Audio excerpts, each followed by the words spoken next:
Hello നമസ്കാരം സുഹൃത്തുക്കളെ. Banking കമ്പനികളെ അനലൈസ് ചെയ്യുന്ന സമയത്ത് ഉണ്ടാകുന്ന ചില ടേമുകളാണ് NPA, അതുപോലെ തന്നെ ഗ്രോസ് NPA, നെറ്റ് NPA, ഇങ്ങനെയുള്ള കാര്യങ്ങൾ. പലപ്പോഴും ചോദിക്കാറുണ്ട് എന്താണ് ഇതിൻ്റെ മീനിങ് എന്നുള്ളത്.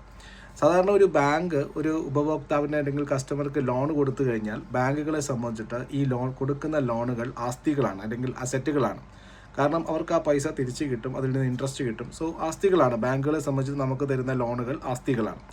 അപ്പം ഈ ഒരു ലോണിന് എടുത്തിട്ട് നമ്മളൊരു 3 മാസത്തേക്ക്, അതായത് കൃത്യമായിട്ട് പറഞ്ഞാൽ 3 EMI നമ്മൾ അടക്കുന്നില്ല എങ്കിൽ ഈ ആസ്തികളെ അല്ലെങ്കിൽ ഈ അസറ്റുകളെ ബാങ്കുകൾ നോൺ പെർഫോമിംഗ് അസറ്റുകളാക്കി കണക്കാക്കും. അതുപോലെ ഈ നോൺ പെർഫോമിംഗ് അസറ്റുകൾ നേരിടാൻ വേണ്ടിയിട്ട് ബാങ്ക് അവരുടെ പ്രോഫിറ്റിൽ നിന്നും ഒരു നിശ്ചിത എമൗണ്ട് നീക്കിവെക്കും. ഇതിനെയാണ് പ്രൊവിഷൻസ് എന്ന് പറയുക. അപ്പോൾ നമ്മളൊരു 100 കോടി രൂപ ലോൺ എടുത്തു ഒരു ബാങ്കിൽ നിന്ന്. അതിലൊരു 10 കോടി രൂപ ബാഡ് ലോണായി, അതായത് ഇനി അത് തിരിച്ച് കിട്ടില്ല എന്നുള്ള അവസ്ഥയായി. അതിനെയാണ് ഗ്രോസ് NPA എന്ന് പറയാം. 10 കോടി രൂപ ബാഡ് ലോൺ ആയതിനെയാണ് ഗ്രോസ് NPA എന്ന് പറയുന്നത്.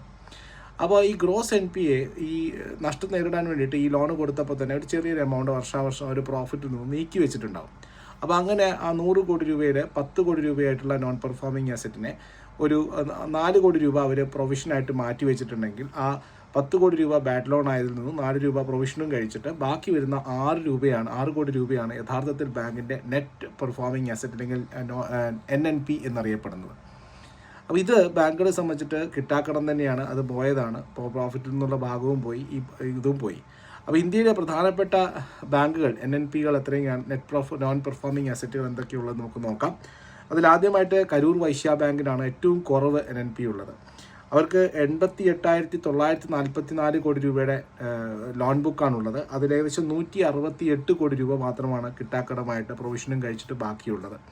അതുപോലെ തന്നെ മറ്റൊന്ന് IDBI ബാങ്കാണ്. IDBI ബാങ്കിനെ സംബന്ധിച്ചിട്ട് 2,11,907 കോടി രൂപയുടെ ലോൺ ബുക്കുണ്ട്.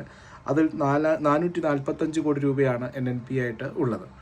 മറ്റൊന്ന് യെസ് ബാങ്കാണ്. യെസ് ബാങ്കിന് 2,41,024 കോടി രൂപയുടെ ലോൺ ബുക്കുണ്ട്. അതിൽ 723 കോടി രൂപയാണ് കിട്ടാക്കടമായിട്ട് ഉള്ളത്.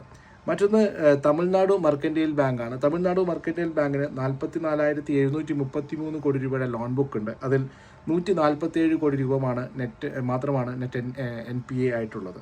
കൊടാക് മഹീന്ദ്ര ബാങ്കിന് 4,44,823 കോടി രൂപയുടെ ലോൺ ബുക്ക് ഉള്ളതിൽ 1,512 കോടി രൂപയുടെ നെറ്റ് NPA ആണുള്ളത്.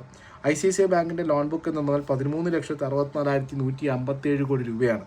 അതിൽ 6,002 കോടി രൂപയുടെ നെറ്റ് NPA ആണ് അവർക്കുള്ളത്. RBL ബാങ്കിന് 94,431 കോടി രൂപയുടെ ലോൺ ബുക്ക്, അതിൽ 424 കോടി രൂപയുടെ നെറ്റ് NPA ആണ് ഉള്ളത്.